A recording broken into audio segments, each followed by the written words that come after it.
Hey everyone, and welcome to another Yogi Misfit session. I am Danny Pomploon, and I'm your host.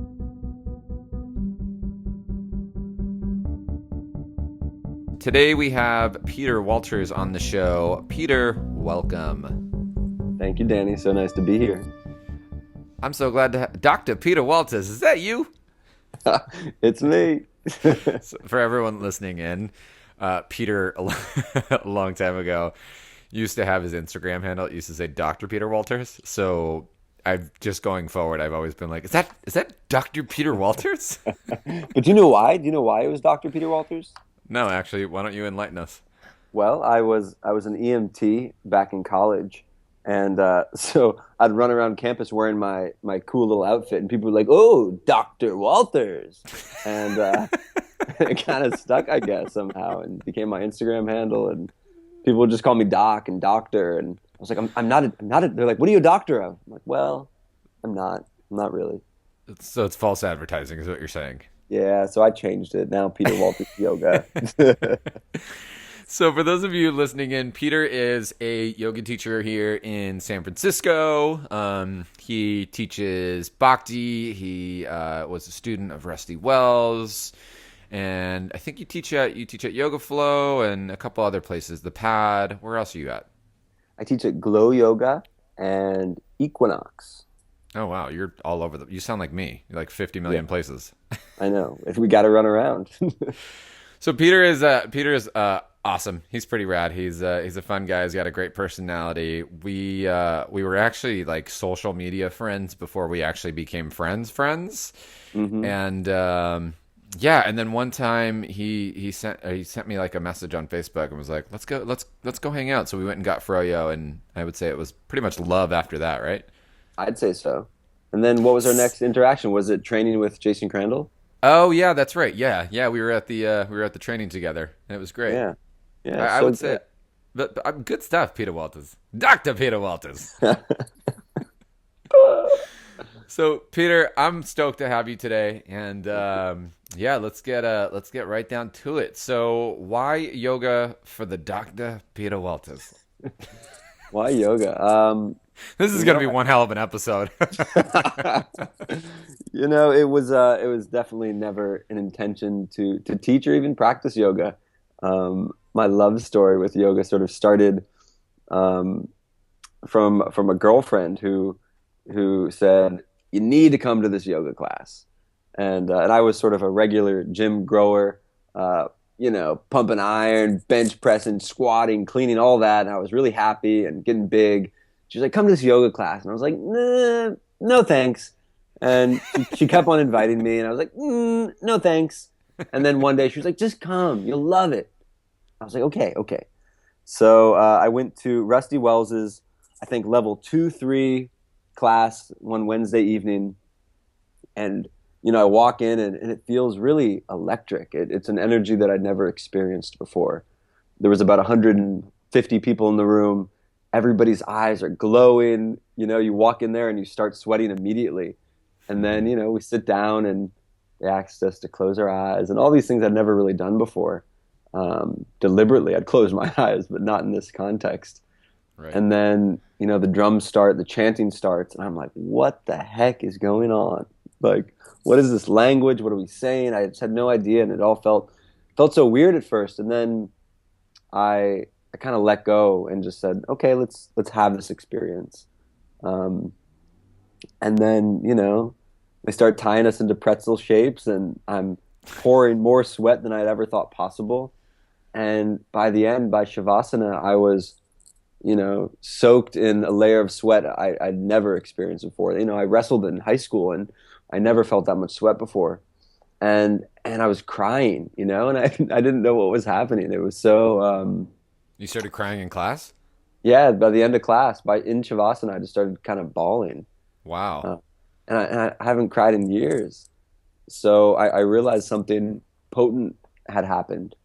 And Rusty he has an infectious energy, and he had so many qualities that I admired in a person. Hmm. And I was like, whatever he's doing, I want that. So I kept on coming to class almost every day for a few years until I decided that it was time to take a training and just see what was on the other side. So that's how the love story with yoga began and continues until this day. I love that you call it a love story. Yeah, I mean, it feels like that, you know, it's the practice has been with me through, personal love stories and so many changes in my life that, it really did feel like falling in love. It's like, it's sort of a partner or a mirror who shows you everything about yourself. Oh yeah, And which is awesome and also scary at the same time. absolutely, yeah. And like any good partner will do, they sort of act as a rock through the trials and tribulations that are life.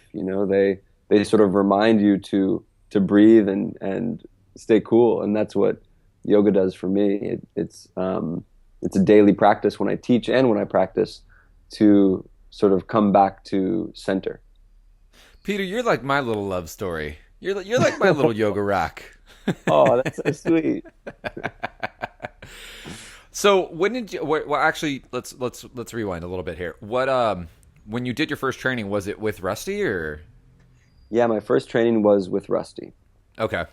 And then you started. Did you start teaching immediately after that, or did you take some time away? Or So I was in the middle. I was currently working for my father's startup food company in San Francisco, running marketing and social media, and we had a campus rep program. So after Rusty's training was just 100 hours. So after that, I just started teaching to coworkers, and we worked in this big co-working space. So I taught to anybody who wanted to come, just free yoga a couple times a week. And we were in this back storeroom just covered with boxes, and I brought in these little fake candles and tried to make it a sort of a sacred calm environment for people who had been at a desk too long.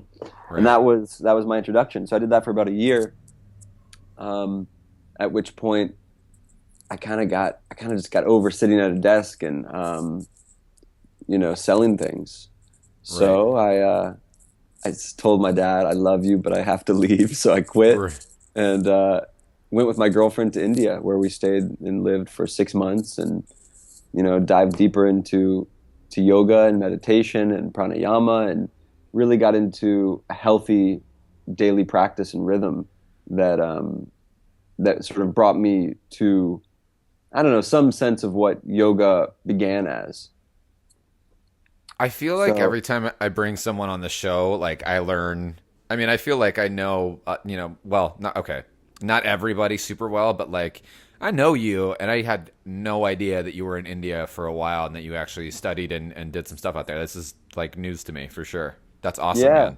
yeah, and it was so that was the beginning of a year of travel, and um, just sort of trying to peel away layers of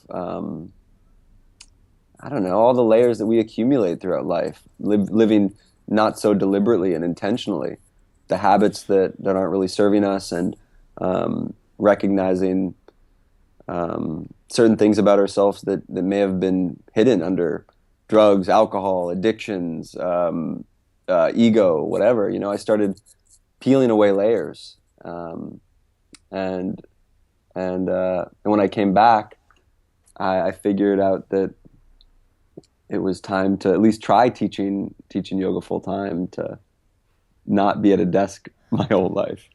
I was gonna say when you were talking about drugs and alcohol and addiction, I'm like, I know nothing about that.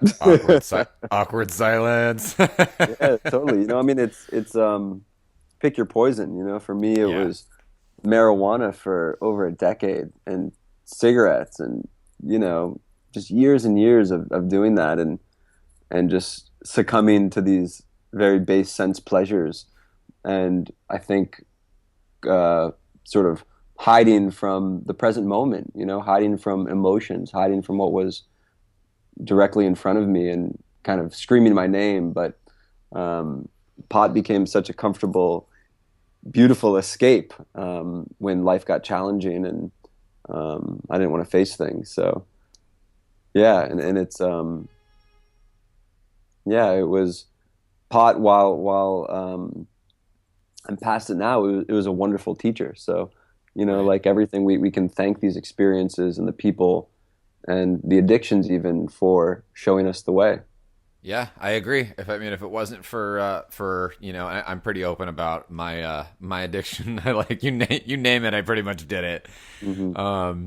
If it wasn't for that, I would have never, that was my gateway into yoga. I had a really bad, spill and like yeah, I had some stuff happen in life and I couldn't handle it and I did the best that I could, and drugs and alcohol got me through most of it, but towards the end it got really rocky and someone was like, you've got to do something and you can't do this anymore. Mm.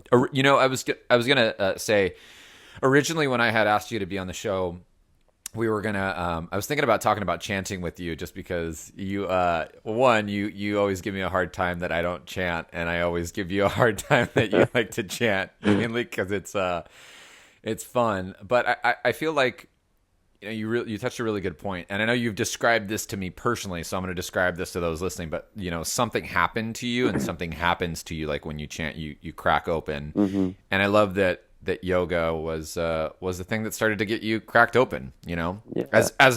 As much as I try to hold this big, I don't like to do these things, and because I don't want to be vulnerable. I actually pretty much, I am. It just takes me a little while to get there. It takes me a while to get comfortable, and it's through yoga I'm learning to be a lot more comfortable with it and just put it all out there. Me too, and when the first Rusty class, we were chanting, and it admittedly took me longer than one class to be okay with, you know, crying out the names of these Hindu deities, which I really had no connection to. And um, the more I dove into the practice, the more I chanted these same things, initially not knowing who they were, what they meant. Um, it became just the act of singing out, like really just belting from my heart, felt so good. I mean, I don't know about you, but when I'm in the shower or on my motorcycle cruising around, I'm just singing so loud. It makes me feel alive and fully awake.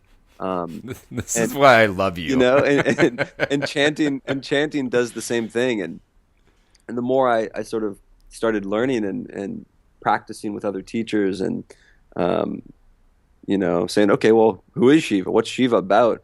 You learn that all these deities that we sing to are aspects of ourself, aspects of any human life. That is the teachers that bring us into experiences, the teachers that sustain us through experiences, the teachers that challenge us and remind us that life is temporary and short. And all these can be represented by different deities. So we sing out to these qualities um, to sort of say, help me get through this, take me to the next place, um, and just to make a joyful noise. Right. When you first started practicing, and even sometimes now, this is something I want to get into a little bit with you. Did you ever feel like classes were, let's say, like I felt like the maybe when I first started, and sometimes now some classes were like really serious, and I think that yoga can, one, be intimidating because it can be seen as a very serious thing, but I think and even just whoever's listening to you right now, they can tell that you're joyful and you're a really happy guy. And what would you say about like actually like bringing some playfulness and bringing that joy into the serious tone of a classroom? Sure. I mean, that's where I came from. Well, two things. I mean, that's sort of who Rusty is. Rusty is playful. He's sweet. He's loving, and he has this really wonderful balance of simultaneously teaching with discipline, heart, humor, and joy. And that's how I began. Um, and after, from practicing with Rusty for a while and going to other teachers, I saw that other folks didn't really do that. That they taught very clearly sometimes, very deliberately, and in a sort of a strict way.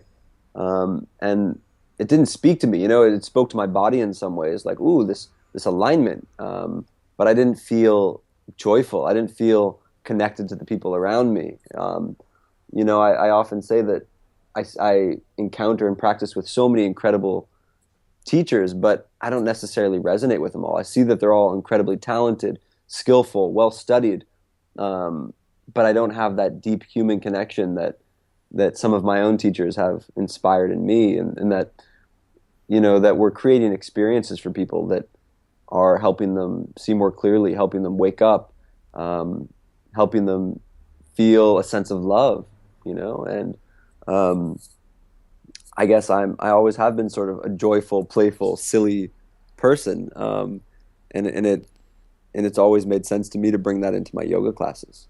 And how do you specifically bring that into, I mean, two-part question actually. How do you bring that into your class as a student? And then how do you bring that into your class as a teacher when you're, delivering? Yeah, I mean, as a teacher, I repeat the same horrible jokes most of my classes. Uh, Generally, pretty confident that they can elicit at least a smile from people. Sometimes laughing, sometimes What's your favorite horrible joke? I don't know if I want to. I don't know if I want to share them. I kind of would hope people will come to my classes and get to experience them.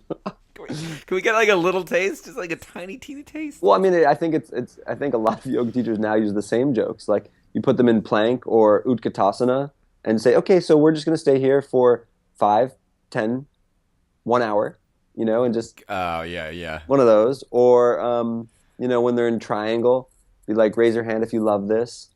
Right. Mostly stupid jokes, but they have a way of cracking uh, cracking a serious face or a frown or Sure. a really Sure. tight jaw. Yeah. So, humor and joy for me is very purposeful to pull people out of their heads, back into their body, back into the present moment experience. What about when you go in as a student? How do you find that playfulness in your class Um, when you're practicing? yeah, I sort of try to remember the things that I say in my own classes when I'm teaching. I'll be in Utkatasana and I just put on a big grin because You it's just hard because I just otherwise I'm going to frown and just furrow my brow and tighten my jaw. So I do what I preach, you're and just cracking yourself up in class. yeah, kind of. And That's then awesome. I see people next to me. When you either flip your dog or you open your hip when you're in down dog.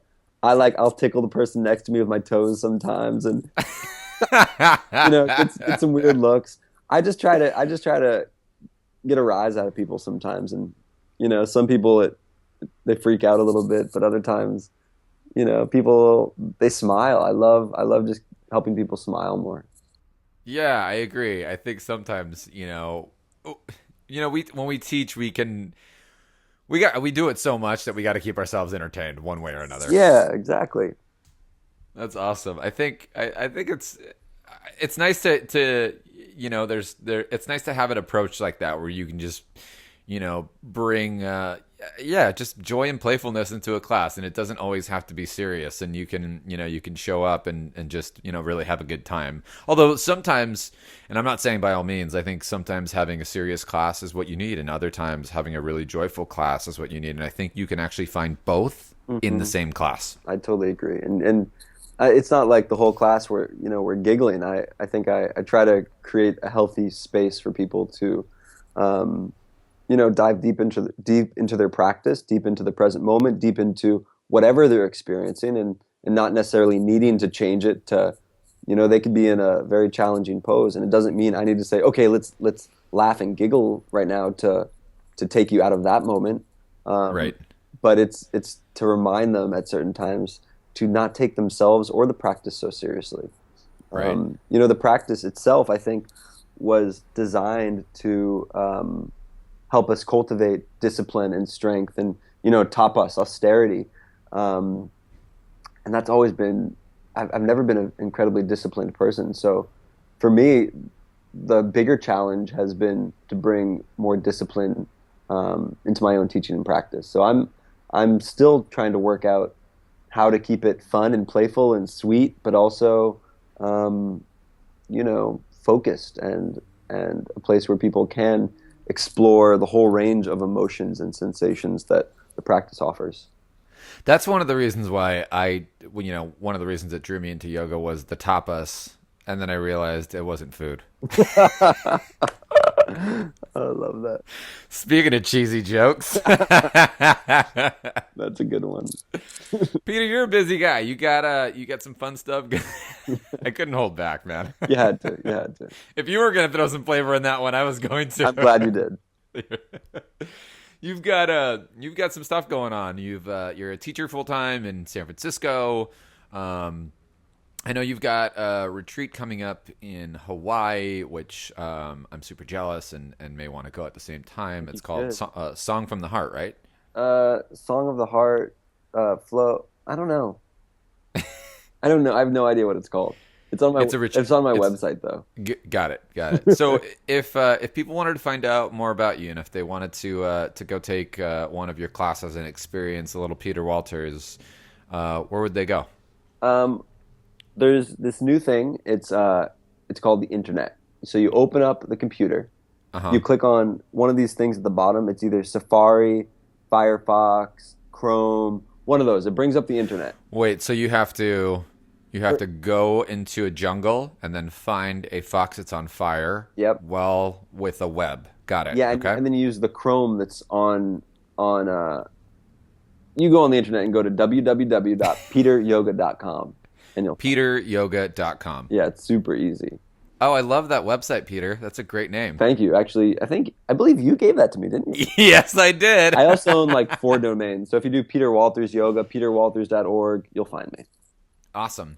And then you have your retreat coming up. Do you have any workshops coming up at all, or? Um, I'm in the midst of planning something in Redding, which is a few Okay. hours from San Francisco. That'll be early in the new year, so not for a bit.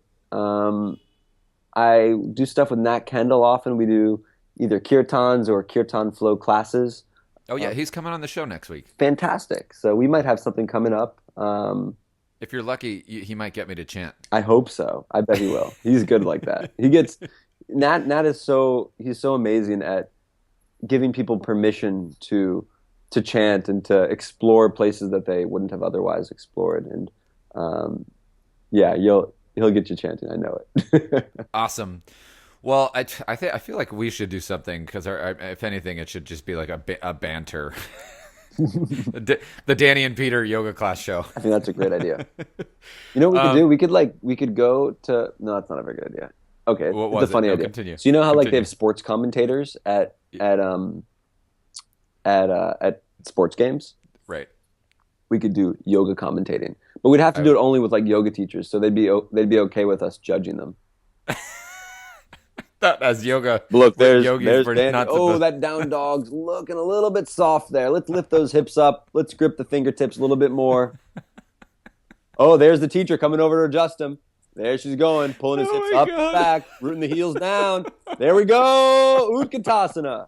You know, It's good. it's good.